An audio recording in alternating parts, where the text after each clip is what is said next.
মাকৈ খেতিত ফসল ভাল হোৱাত লাভান্বিত হৈছে শোণিতপুৰৰ কৃষক।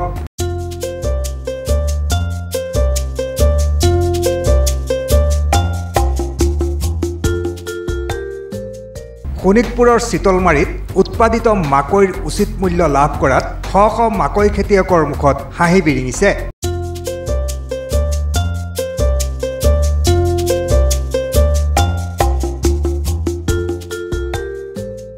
ভাৰতবৰ্ষৰ পশ্চিমবংগ, উত্তৰ প্ৰদেশ, বিহাৰ আদি ৰাজ্য হৈছে মাকৈ উৎপাদনৰ প্ৰধান কেন্দ্ৰ।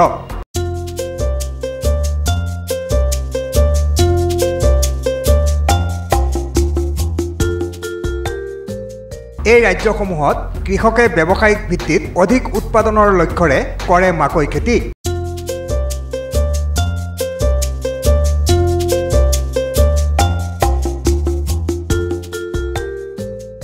মাকৈ খেতিৰ চাহিদা বৃদ্ধি পোৱাত ৰাজ্যখনত এতিয়া কৃষকসকলে উপাৰ্জনৰ লক্ষ্য কৰি লৈছে মাকৈ খেতি।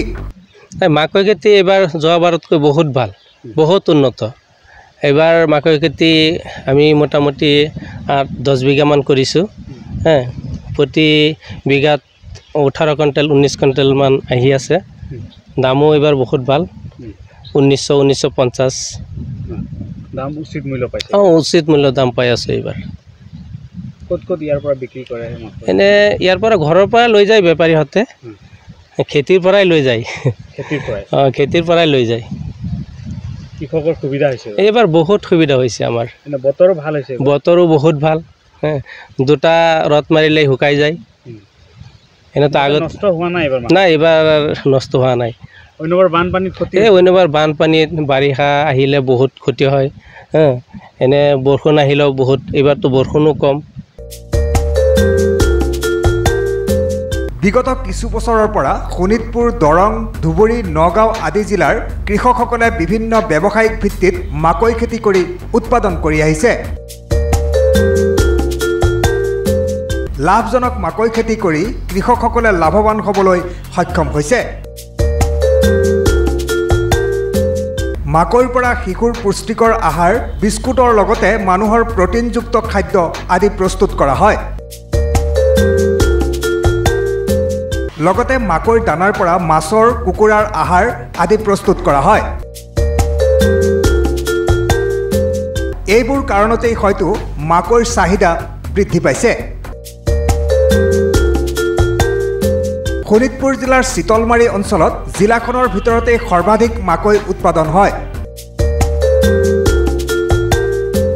এইবাৰ উৎপাদিত মাকৈৰ উচিত মূল্য লাভ কৰাত মাকৈ খেতিয়কসকলে লাভৰ মুখ দেখিবলৈ সক্ষম হৈছে। বৰচলাৰ চিতলমাৰীত কৃষকসকলে প্ৰতি কুইণ্টেলত উৎপাদিত মাকৈৰ দাম পাইছে 1900ৰ পৰা 2000 টকা পৰ্যন্ত। ব্যৱসায়ীয়ে খেতিৰ পৰাই ক্ৰয় কৰি নিছে কৃষকৰ উৎপাদিত মাকৈ। এইবাৰ বতৰ মাকৈ খেতিৰ উপযোগী হোৱাৰ বাবে কৃষকসকলৰ মাকৈ খেতিৰ পৰা উৎপাদন বৃদ্ধি হোৱাৰ লগতে উন্নত ধৰণৰ ফচল হৈছে। উল্লেখ্য যে চিতলমাৰী অঞ্চলত প্ৰায় 500 কৃষকে কৰিছে মাকৈ খেতি। প্ৰতি বিঘা মাটিত 18ৰ পৰা 20 কুইণ্টেল মাকৈ উৎপাদন হৈছে। ইপিনে উৎপাদিত মাকৈৰ উচিত মূল্য লাভ আৰু উৎপাদন ভাল হোৱাৰ বাবে কৃষকসকলৰ মুখত হাঁহি বিৰিঙিছে। এই মাকৈ খেতি আমাৰ বিশেষকৈ চিতলমাৰী অঞ্চলত প্ৰায় খেতিয়কেই মাকৈ খেতিকে যোৱা কেইবাবছৰ ধৰি কৰি আছে আৰু উপযুক্ত মূল্যও পাইছে আৰু ইয়াৰ পৰা চাহিদাও যথেষ্ট বাঢ়িছে, কোনো অসুবিধা নাই।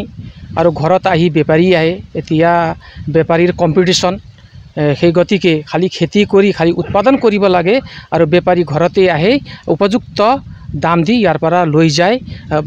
কৃষকক কোনো কষ্ট কৰিবলগীয়া আৰু চিন্তনীয় কোনো বিষয় নাই। উচিত মূল্য পাইছে? উচিত মূল্য, হয়, ফচলটো উচিত মূল্য। এতিয়া বৰ্তমান 18ৰ পৰা 19.5 লৈকে আছে কোৱালিটি চাই, গতিকে যথেষ্ট মানে দাম বুলি ক'ব লাগিব।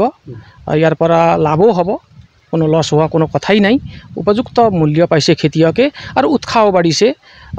মানুহে য'ত নেকি যিমান কাম কৰিছিলে বা খেতি কৰিছিলে আৰু তাতকৈ দুগুণ কৰিবলৈ ইচ্ছা প্ৰকট কৰিছে কাৰণ সন্তুষ্টি হৈছে উপযুক্ত মূল্য পাই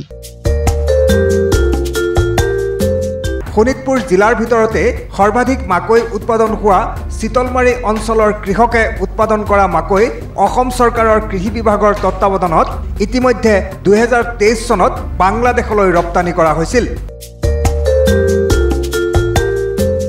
এইবাৰো ইয়াৰ মাকৈয়ে দেশৰ বিভিন্ন ঠাইৰ বজাৰ দখল কৰিবলৈ সক্ষম হৈছে